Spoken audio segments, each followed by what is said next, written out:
Ladies and gentlemen, here's Johnny.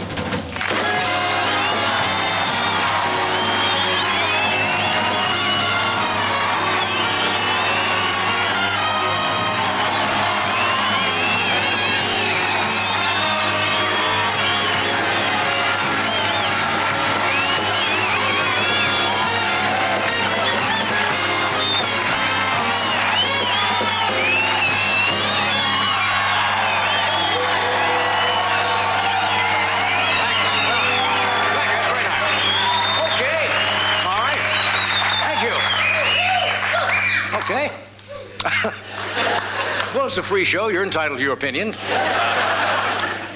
I know you're good tonight because our executive producer, Fred DeCordova, came back, was as he does every night after he talks with you, and tells me what kind of an audience it is. And he said, great audience tonight, so don't disappoint him.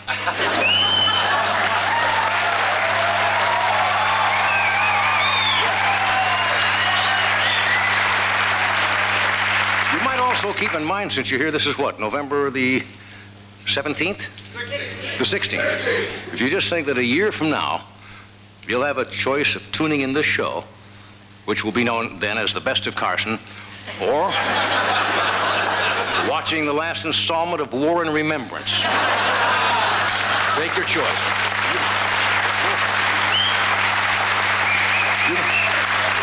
I'm not plugging another network, but they got a lot of publicity. How many of you have been watching part of that show, War and Remembrance? The whole show is 18 hours long. A lot of people are having trouble staying awake, like Robert Mitchum.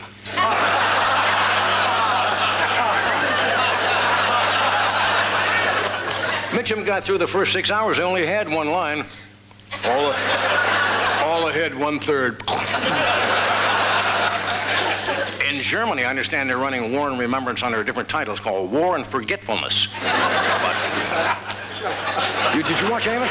You were in World War II? Yes. I was in World War. I was in the Navy 3 years. I don't remember seeing Jane Seymour anywhere. And God knows we were looking. Well, what else? Prince Charles turned 40 years old the other day. Did you know there are rumors of marital problems? Yeah. Between a prince and Princess Di? Yes. He came home yesterday, found a message on his answering machine from Robin Givens.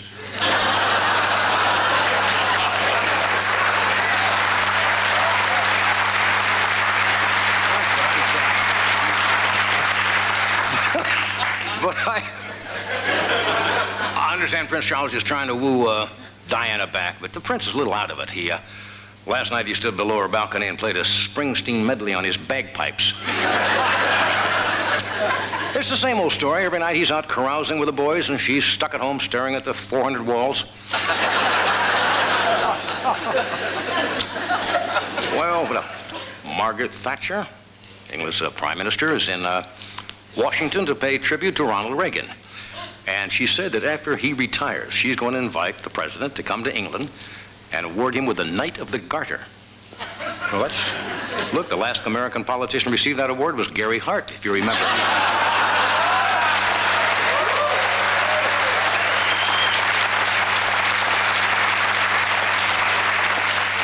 And Mrs. Thatcher was so impressed. She got a 19-gun salute, and she was so impressed by that welcome at the White House that she didn't have the heart to ask Nancy to return the hat she borrowed for Halloween. Did you read about the state dinner they held for Margaret Thatcher? Who do you think was not invited to the state? Dan Quayle, the new vice president-elect, was not invited to the state dinner. It was the first time he called his father to get him into something.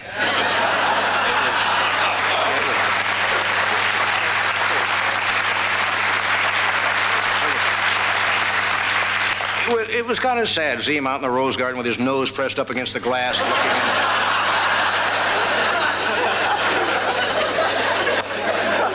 in. Bush is a warm-hearted man, and he finally invited Quayle in at the last minute for the dinner, but he had to sit at a card table with the Bush grandchildren.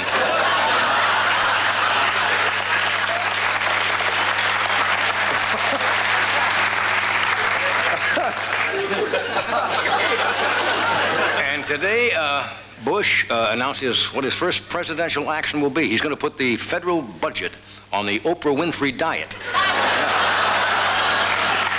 Do you see Oprah? Yeah. She lost what?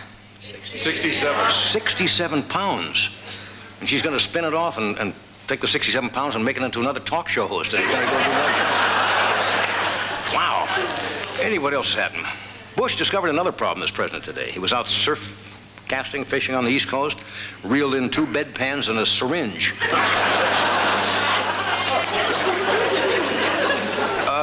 I guess they are now in what they call the transitional stage. It's going pretty well, too. Let's see, Bush picked James Baker will be the Secretary of State.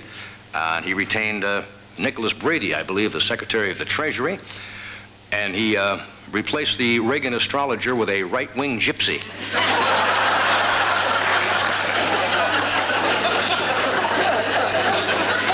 How many of you know the name Rupert Murdoch? Recently purchased TV Guide and said he was going to make the magazine less cerebral.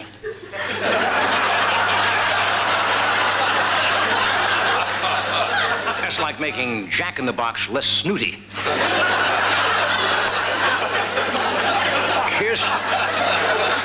Here's my favorite news item of the day. The police down in Jacksonville, Florida, closed down a car wash. And do you know why they closed it down? He had nude women, the guy who owned the car wash, were scrubbing the cars. True. One guy apparently went in for a wash, hot wax, and Armor All, and enjoyed it so much, tomorrow he's bringing his car.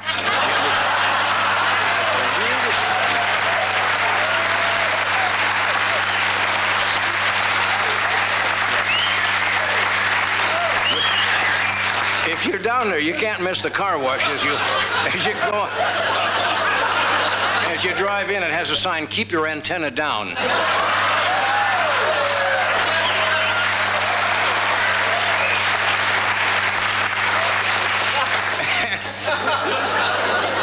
As soon as Geraldo heard about this, he signed the girls up for another one of his great shows, Nude Hubcap Buffers, this week. Oh, anyway, you're in a good mood. You were right. This is a fine group. You want to come back tomorrow night?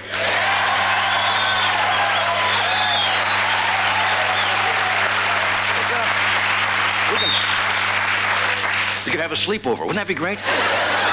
Keep a real good audience and have a sleepover and put some blankets out and just stay up all night. Get into our jammies and let it go. All right. Okay, tonight, a fine actor, a funny guy, a clever magician, Harry Anderson is with us from Night Club. We have a funny young comedian we haven't seen for a while from Oklahoma. Argus Hamilton is here. And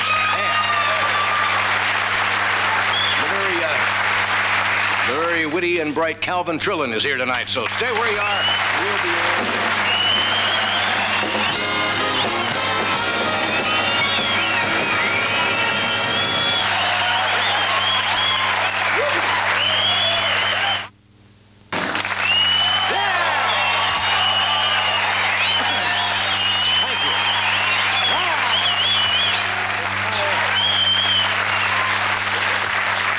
Some of you folks aren't working. Maybe we could hire these people. Yeah. Be here every just night. To come back every night and fake it. Yeah. Wonderful. Yeah. Okay. Wonderful. Anyway, we got a good show tonight. Harry Anderson is here, and he's going to do something for you. He showed me. You know, he does magic and he does magic. Stunts and so forth. He did something in the office, and it fooled me absolutely completely. Rather bizarre. That'll keep him hanging, right? Yeah. They'll say. Has to do with total frontal nudity. See, now that's cheap.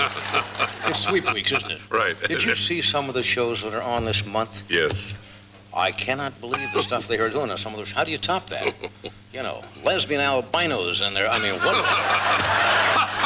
just running out of stuff. Anyway, Harry's here tonight. We have Argus Hamilton, a funny young man, Calvin Trillin, a very brilliant author and funny guy. Now, a lot of you, I would guess, majority of our audience comes from out of state. Vacationers, people are most people. And of course, most of you know when you go on vacation, you should do a couple of things. You stop the papers if you're going to be gone for a while. You tell your neighbors you're going to be gone. Take in the milk, I guess. What? Have somebody come in and feed your fish. leave a key with the neighbors and so forth. And many people should at least tell the neighbors where they're going to be, right? Now, a lot of you did that, right, when you were gone? Well, a lot of those people have been trying to reach you.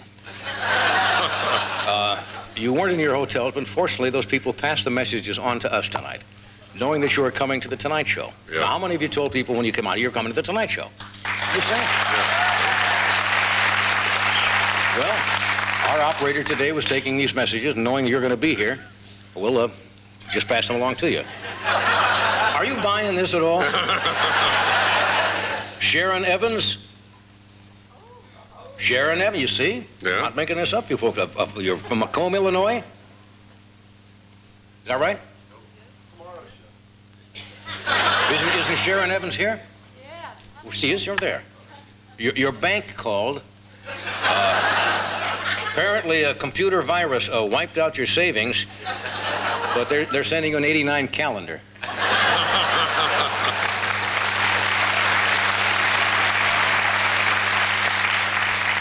From St. Louis, is Harold and Joe Rustermeyer here? Yeah. The couple next door called, and they promised that they won't press charges if you'll return their mattress pad. You know anything about that?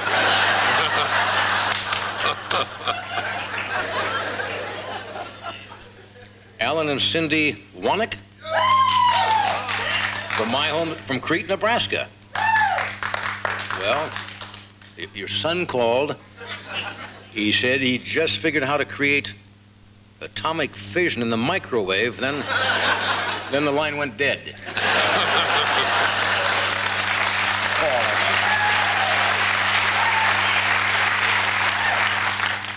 Bertha Adams of Bryansville, Pennsylvania. Bertha, you here?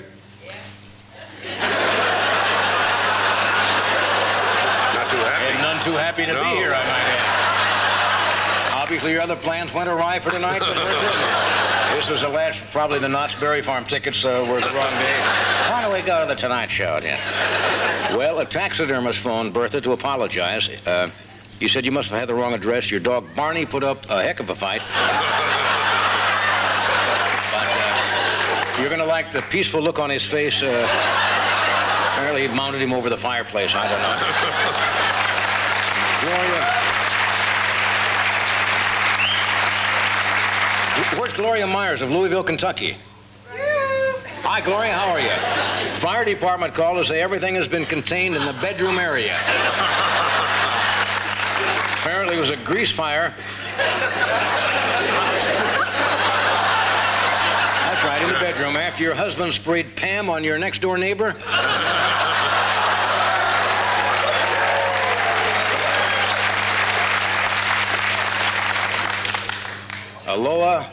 Alana Kurtman.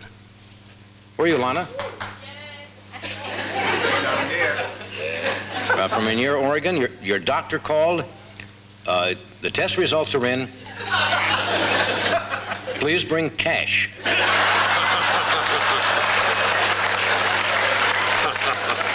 Some of these you just hate to pass on.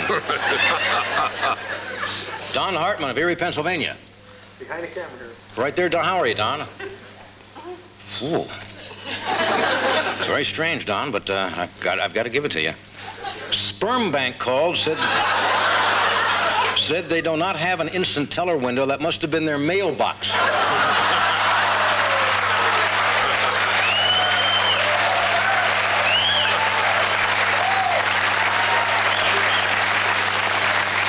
Strange. Julie and Jeff Tate of Woodville, Ohio. Your cleaning lady called. Apparently Elvis is living in your laundry hamper.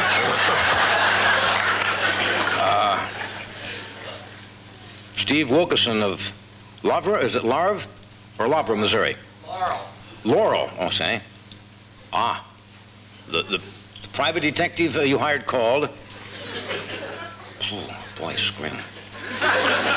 Your wife was seen checking into a motel with a man, and they signed the guest register, Mr. and Mrs. Paperboy.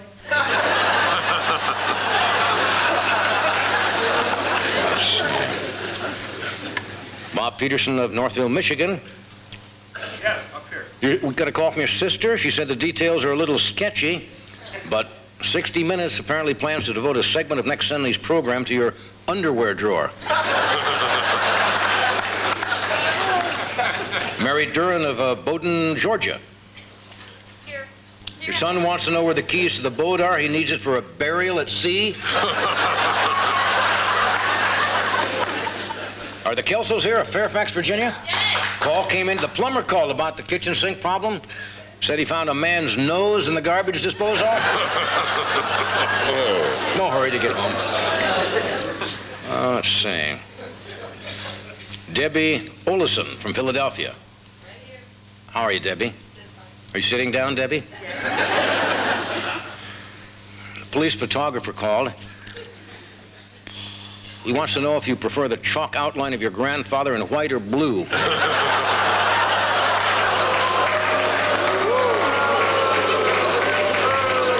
Feel exactly the same way.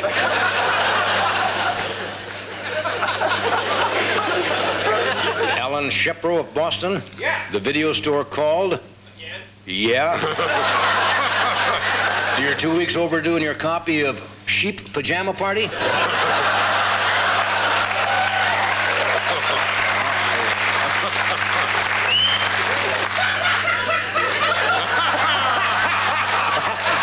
Oh, it's 3 weeks overdue. Okay.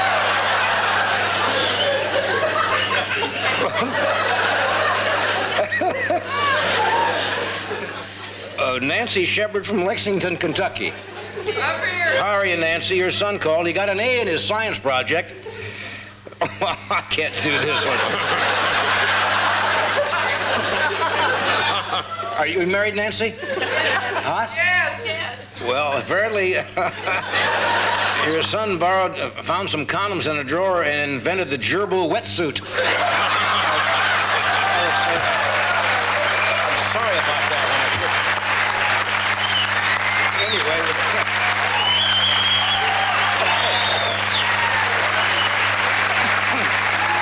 Okay, you're all good sports about that. But read your ticket. It says we may humiliate you as you come in here. Good friends. Good friends deserve the clean, crisp taste of Budweiser. There it is right there. Okay, my first guest you all know. Harry Anderson. Harry, besides being one of the stars, of course, of Night Court, Harry is in his 6th season, by the way. He's got a movie on another network starting the 22nd of November called Spies, Lies, and Naked Thighs. That sounds like something Harry would be involved in. He's starring the title role of the absent-minded professor on the Magical World of Disney on NBC the 27th of November at 7 o'clock. Would you welcome Harry Anderson?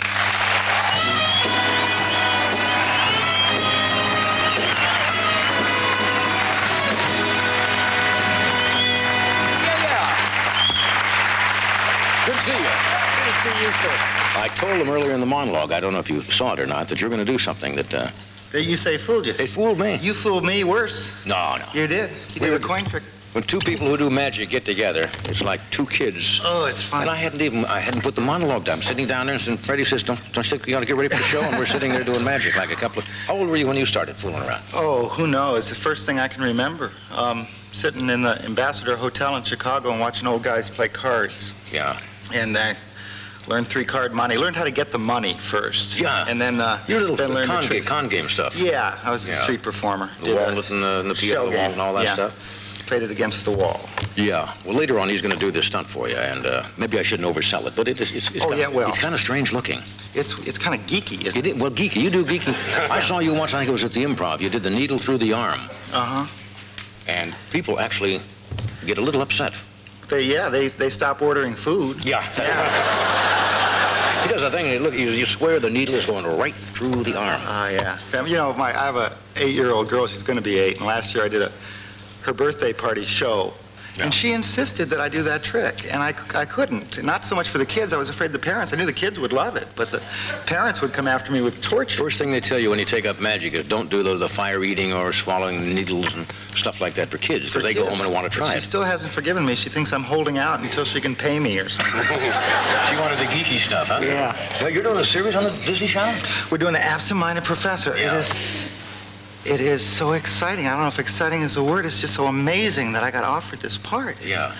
It's like playing Merlin. It's, you know, it's... You grew up with this kind of stuff? I mean... Oh, of course. How many did they make altogether? They made 2. I was talking to Jim about this today. They made 2, but we get Why the does it feeling... seem that there were more? Because we watched it 60 times, Yeah. you know?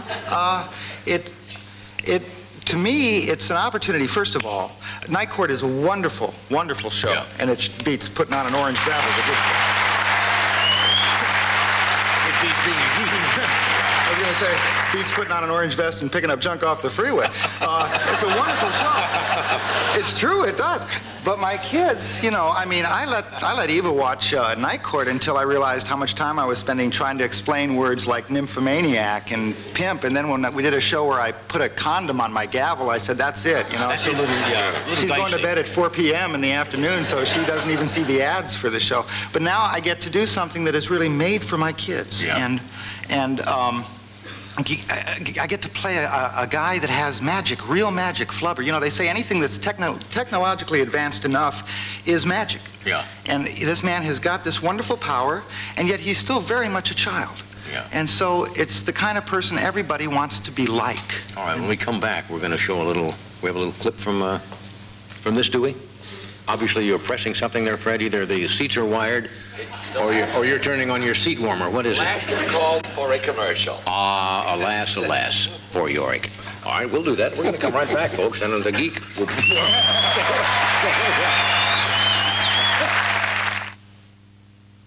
Hey, we're back to the Magic Castle. Let's go home and do some magic and forget this. I'm dying to. Okay. Now, before we show this clip, it's going to take a little explanation because you work with computers, right? Yeah. Not a hacker. Yeah, I You're a program. hacker. Yeah, in fact, I just got a software company going with Jay Johnson, the ventriloquist. Is that right? He is also a programmer, and we created... You're not going to spread a virus, are you, among... No, nothing Computer contagious.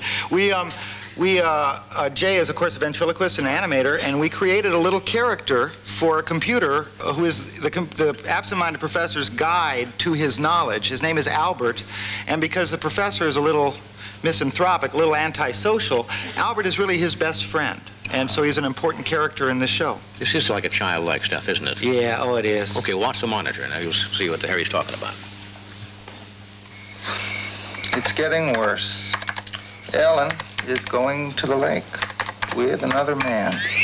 More bad data. How is that worse? He's an opponent. Like chess. Understood. Okay. Then how would you play this? Only bold moves will capture the queen. Meaning? Crush him like a bug.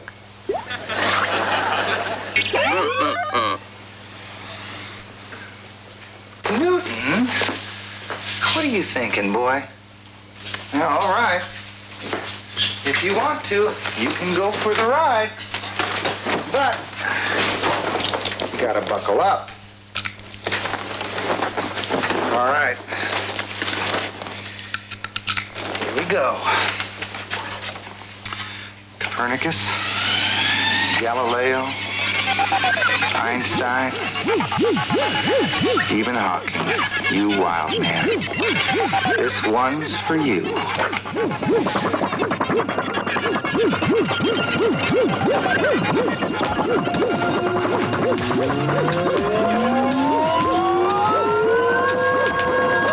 That's my kind of stuff. Yeah. Pure fantasy. Absent-minded professor. Yeah. Okay, now you want to do the...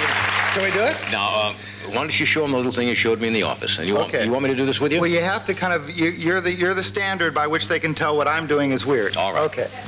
This is, may I? Sure. Does that move? Okay.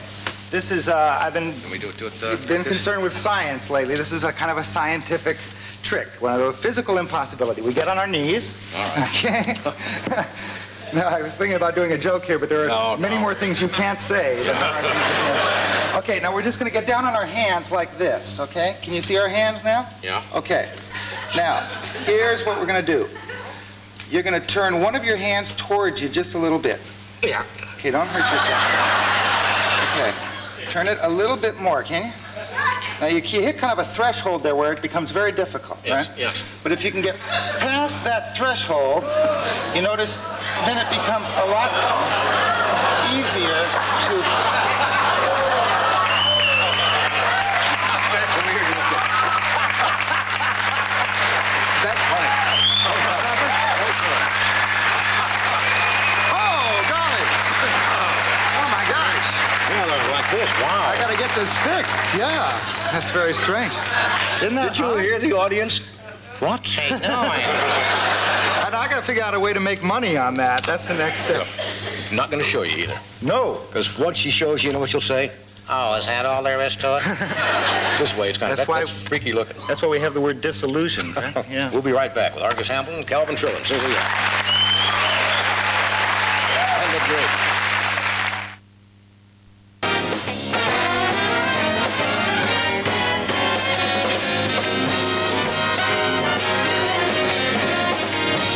Okay.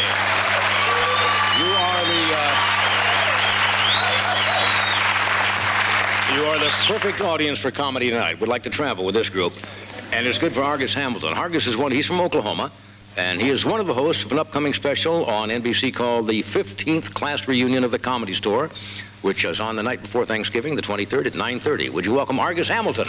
Argus.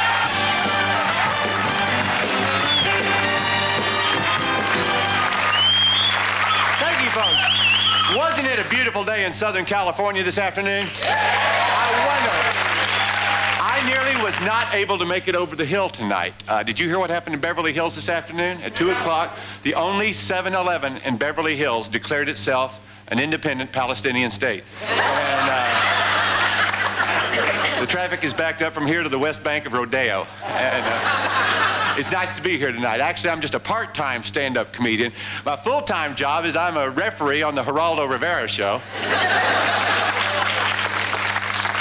I'm the guy that says, illegal use of chair on the white guy, choking on the black guy, replay the bigotry. I've hated him at Geraldo Rivera ever since last year's Al Capone's vault. Remember that? Do you remember that? When he made 200 million Americans all at once go, I'm a moron. I waited 2 hours for nothing. Which we're the sick ones. What were we hoping to see when they opened that door? You know? I knew it. Elvis playing checkers with Jimmy Hoffa. My life has been great the last 2 years. I'm crazy about a wonderful girl back in the Southwest named Kimberly. She's an old-fashioned girl who doesn't know much about the sexual revolution except the danger that it's caused. But she's funny. She says that today's danger is God's way of saying the party's over. And she's right, huh, guys? Unless we're willing to wear a party hat. Right? Of course, she just got her master's at SMU, and she's a CPA at an accounting firm in Dallas. And I was thinking, how many letters do professional women need after their name these days? I mean, here she is, Kimberly Ann Kaufman, BBA, MBA, CPA. Of course, she lives in Dallas, so EIEIO. And I told her that joke, and she says, you're just crazy like everybody else in L.A. And I tried to turn it in my direction, and I said, you're right, honey, and one of us is crazy about you. And she says, oh, I sure hope it's Tom Cruise. So I'm better off kidding politicians. I'm going to miss President Ronald Reagan. How about you all? Anybody else? I know Johnny will agree with me. Ronald Reagan is the best friend that comedians have ever had. I'm telling you. He was on the cover of the LA Times the other day holding up his new astronaut uniform that the shuttle crew had given him, and he was saying, America is back in outer space. Like he was welcoming us out to where he'd been all along. Right? Isn't that great? Because I hope he stays on television. I don't want Reagan to leave us. You know, I know just the series he can join, folks. It's on CBS. I can hear the announcer saying it. Friday night at 10 o'clock. Jane Wyman is deeply disturbed when an old lover returns to Falcon Crest. Would that be fun? Of course, now we got a brand new administration, and I like George Bush, because George Bush says he hears the quiet voices no one else ever hears. So did Jack Nicholson in The Shining.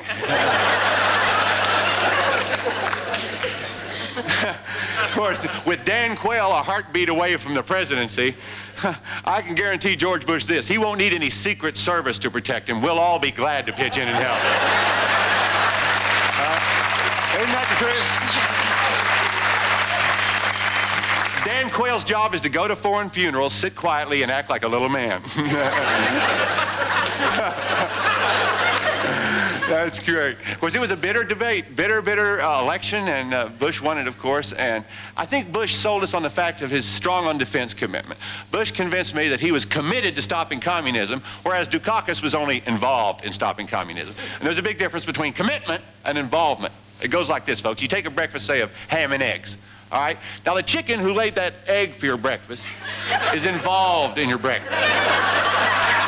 But the pig who gave up that ham is committed. All right? That's the truth. Now, then Dukakis, he pulled the biggest mistake of the whole election. You know what he did? He jumped inside that U.S. Army tank and rode around with his head sticking out. Didn't he look funny? With that huge helmet, those bushy eyebrows, and that big nose, he looked just like the enemy. I thought the Iraqis had broken through. But they weren't the most exciting candidates, Bush and Dukakis. We had other exciting candidates, like my favorite, Mr. Excitement, Gary Hart. Now here's a man who threw away the White House, the most powerful job on this planet, over a bleach blonde one-night stand. Don't you see this is the kind of courage we've been looking for? Wait a minute. Let's see Lloyd Benson look across a debate at Gary Hart and say, "Senator, you're no Jack Kennedy."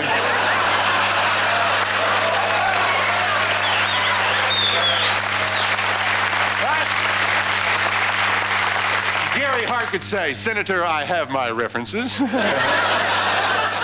other most exciting candidate was the subject of the most exciting bumper sticker of 1988. He's tan, he's fit, he's rested. Nixon in '88. Would that be Poltergeist 4? I'm back. I had a nightmare the other night that George Bush was taking the oath of office. He took his hand off the Bible, pulled off his mask, and said, "It was me all along." You loved me and you didn't know why. So, finally, folks, the big issue of the campaign seemed to be everybody's patriotism. Now, what killed me about this is that the Pledge of Allegiance is not a presidential mandate. That's Supreme Court territory. And that was settled in 1943 when the Supreme Court ruled that kids don't have to say the Pledge of Allegiance due to religious freedom. But do you know what religion was suing us? Jehovah's Witnesses. They believe that the U.S. flag is a graven image. These are people who worship the doorbell. So, now, get this.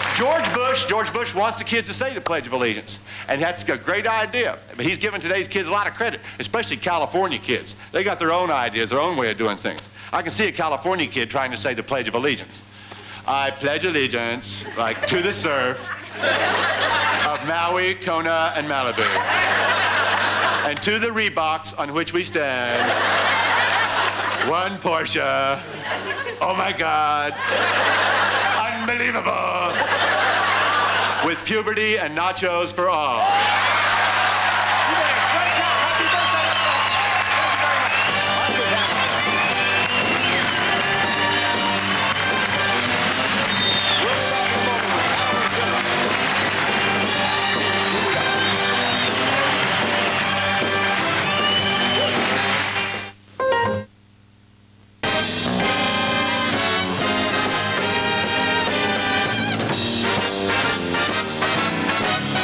Okay, my next guest, Calvin Trillin, is here tonight. Calvin Trillin has been writing for the New Yorker magazine for many years. He also writes a syndicated column of humor and satire for newspapers across the country, and recently did a one-man show on Broadway. Would you welcome Calvin Trillin? Calvin?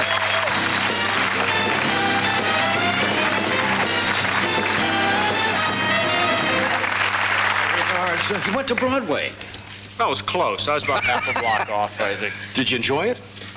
Yeah, I liked it. I'd never done anything exactly like that. I was part of a comedy act in high school in the Midwest. My partner did foreign accents very successfully. Of course, a few years later, I realized nobody in our high school had ever met a foreigner. So, That's probably accounted for some of our success. like impersonating Abe Lincoln or something. That's right. Who knew? And I do speeches around the country, but I'd never done anything where people talked about, in the theater, they say, what kind of costume are you going to wear, for instance. So I looked at an Eddie Murphy tape, video, one-man show, and I thought, I don't think the black leather jumpsuit is for me. No. And so this is pretty much my costume. This is yeah, and no gloves. I went on with naked hands, pretty much. That was the most risque part of the show, really. Yeah. And they talked about the set. I like that kind of talk. Did you actually have a set? Or? Well, we had some maps. It was about, the show was about America. I've traveled around a lot. Yeah. So we had a map, some important American maps, O'Hare Airport. That's we good. had. I used to live there. And we had the two regions, the way I divide the country into two regions, the part of the United States that had Major League Baseball before the Second World War. That's one region. It's kind of the old country. And then the expansion team, the United States. But I found that people way in the back row couldn't see the map well enough, so I tried to tell them how they knew which region they were in. There's an easy test. If you're in the old country, the old part of the United States, in an Italian restaurant, the waiter's name's something like Sal or Vinny, something like that. If you're in an Italian restaurant and the waiter's name is Dwayne, California. you're in the expansion Oh, yeah, team. wait. United States. Oh, Daryl. Right, Daryl. Daryl's the wine steward, right? And I learned a lot of that talk about, upstage and downstage. That's important. Yeah. I knew the terms before, I just didn't know which one was which. And I learned to say things like, we're dark on Tuesday. That is a great... I know you're on the boards then. Yeah, and I only regret not buying a smoking jacket while I was doing it. I think it's too late now. Yeah. I thought that one difference between speeches and being in the theater is that the theater would be black. I mean, you wouldn't be able to see the audience, but because I always see someone in about the third row scowling at me when I make a speech, and it turns out the way the lights were in this theater, I could see someone every night, different guy, every night, and of course your eyes fasten on this guy, and I think, he doesn't just not like the material, he hates me. Personally. Yeah, hates me personally. And I said, what did I do to that guy? He doesn't even look familiar. And I'm trying to think all through the show, I don't know, maybe back in Kansas City or somewhere. And I think maybe late in the evening I said something I didn't mean, and he's followed me there. But you always pick out the one guy. Yeah, and you try to look at somebody laughing, if there is anybody laughing, but you just go back and there's this guy. No, I can't. No, he's not here tonight. I can't see him. So I would hurry off out of the theater every night, afraid he'd come around and try to rearrange my face or something. I assume you talked about the election, what's happening, and so forth. Yeah, I talked about. I admitted what I've admitted for years, that every administration makes me nostalgic for the one that preceded it.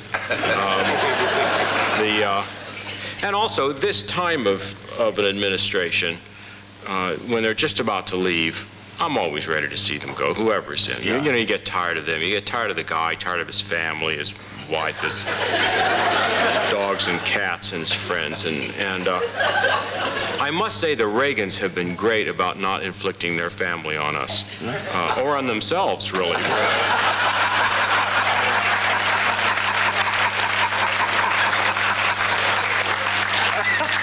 And it's great when they describe Michael Deaver as being so close to the Reagans, he's like a son to them. Something has never been said of any of their own children. The one thing I regret about this administration, now they're almost gone, and I didn't check that great rumor that Ronald Reagan Jr. had been seen waving and yelling, "Hiya, Dad," on Fifth Avenue to a man who turned out to be Joel McCrae. Really close to Right. They're not real close. I don't know whether the Bush administration will be as much fun as a Reagan administration. It takes a while to settle in, to find things. Yeah, that's true. Well, I think Quail is going to be some fun, at least for us. Maybe the country might suffer a bit, but we'll be having a good time. He's the MVP, most valued politician for a comedian. Oh, that exactly. Yeah. I always look on these things the way a dentist looks on tooth decay. It's a pity, but where would business be without it?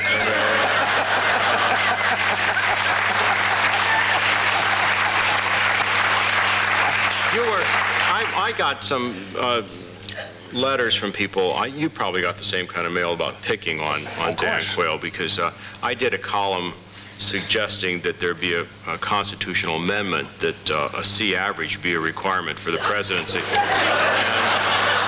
a lot of people thought I was thinking of him. So then I tried to make amends. I tried to think of a really good slogan for him, something positive. So I vote for Dan Quayle, definitely not the dumbest guy in the decals. A little negative, but not much. Well, I thought it was good. Then I tried to figure out what would happen if the Republicans won. And then George Bush, the job driving the 18-wheeler finally came through, and he stepped down from the presidency. And we were about to have a summit, and I talked about this in the show, and they're the leaders of the two most powerful nations in the history of the world, by themselves, except for interpreters, in a room for 2 days. Fate of the world is there. Their guy's Gorbachev, and our guy's Quayle. Second, it turns out that Quayle has interrupted the meeting 3 times to call his dad back in Indiana, and Gorbachev hasn't called his dad once. And I'm trying to think kind of reassuring thoughts. I'm thinking, well, Churchill didn't have very good grades either, and then it turns out that what Quayle was calling his dad about was not to see whether he had any influence in the Politburo, because he could pull a few strings, but to try to explain why, after the first day, Gorbachev had ended up with not only Alaska, but controlling interest in the Indianapolis Star. So I'm trying to think of some more reassuring thoughts. I'm thinking maybe Gorbachev will test positive for anabolic steroids. So I don't know what the Bush... I noticed you mentioned in your monologue the first 2 appointments of... So now we have Bush, this 3rd or 4th generation Yale. We've got James Baker III from Princeton. Right. And we got Nicholas Brady, another old Yale family. And this is supposed to reassure people who were worried that if Dukakis got in, the country would be run by a bunch of Ivy League elitists. We don't have to worry about these Certainly guys. avoided that problem These so are, far. yeah, these are just folks. We'll take a break. We'll be right back.